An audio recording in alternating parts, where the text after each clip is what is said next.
Jadi saya ulangi saja ya pertanyaannya. Dalam keadaan berkonflik dan ada upaya untuk menyelesaikan konflik, sudah diupayakan rasanya yang terbaik, tetapi kemudian tidak menyelesaikan masalah. Nah, mohon maaf, mungkin saya harus membantu juga dengan pertanyaan, ya.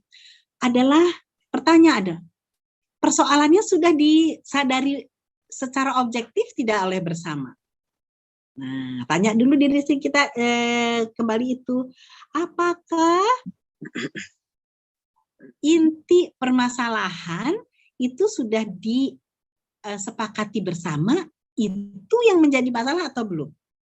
Sama seperti dokter, ketika diagnosanya itu harus ditegakkan, itu dulu yang harus dikorek-korek, itu dulu yang harus dipastikan. Setelah itu ketahuan dan insya Allah sudah pasti, barulah diberikan obatnya yang sesuai dengan diagnosa.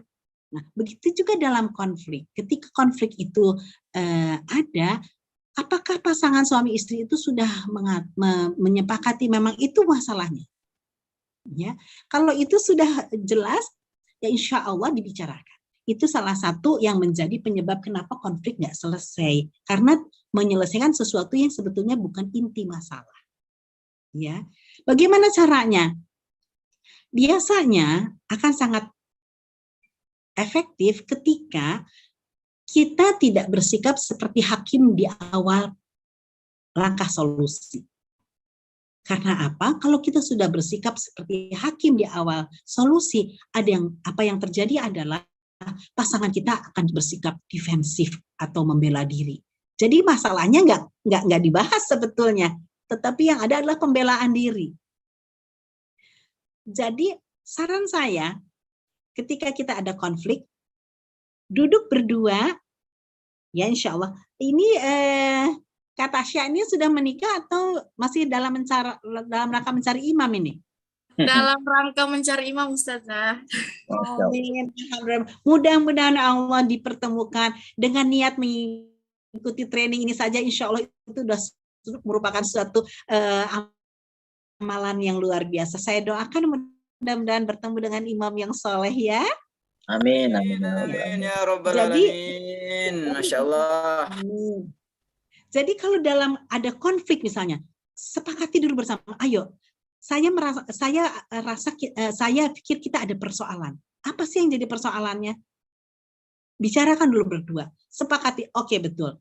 Misalnya contohnya yang paling sering ya, suami saya itu nggak perhatian pada saya, atau istri saya itu nggak perhatian pada saya. Itu adalah masalah yang timbul. Tidak perhatian. Nanti ketika ditanya kepada si suaminya, rasanya Bu, saya tuh sudah banyak loh perhatian kepada dia. Jadi ukuran perhatian untuk si A dan si B, si istri dan si suami itu ternyata berbeda. Suaminya mengatakan saya sudah cukup perhatian.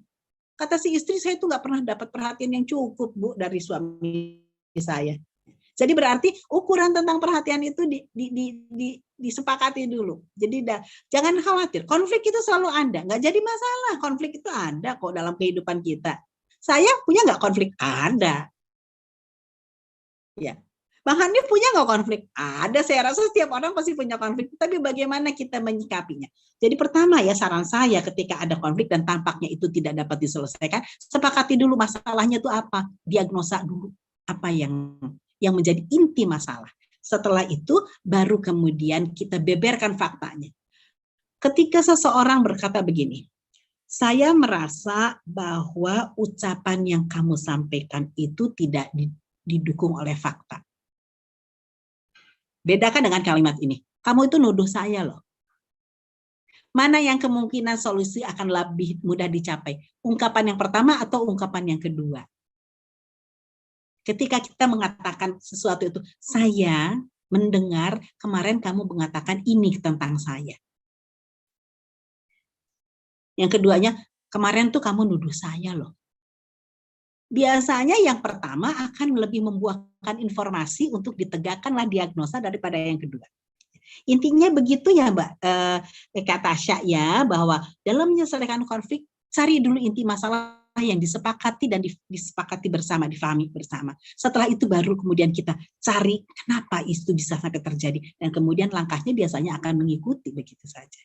Dan ini bisa mengundang kerjasama dari orang yang berkonflik dengan kita. Ketika kita bersikap sebagai hakim, kita bersikap sebagai juri menilai, ketika kita bersikap udah menuduh, biasanya solusi semakin jauh. Wallahu a'lam bishawab. Baik, demikian insya Allah jawaban singkat saya.